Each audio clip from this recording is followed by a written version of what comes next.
in the mix, I use a thing called Waves makes a CLA mix down. That's like the glue. I glue my whole sound together with that. And then on the post output, I'll have a little barricade. That's a limiter so it doesn't clip. And then I have my level meters. Chris Lord Algae, whatever, from Waves. This is the glue. This is how I glue together my mix.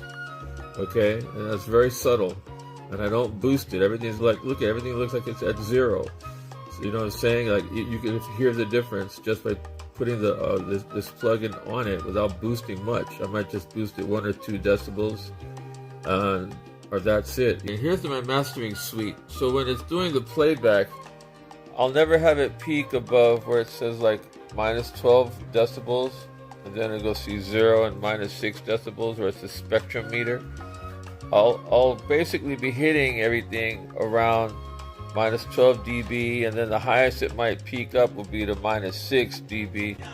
And these are the plugins that I use to master. You got my mastering EQ, the very simple deal. You cut the high end so it doesn't get the hiss. You cut a little of the low end so you don't get boom. And you bring down a little tad in the center so it doesn't sound boxy. It's a very typical wave EQ for mastering.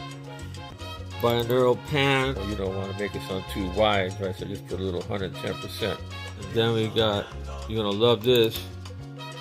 This plugin is the J37 tape emulator. So I get that 1970s sound. Okay, and you got all these. This is a real machine in real life, right? That they've turned into a plugin.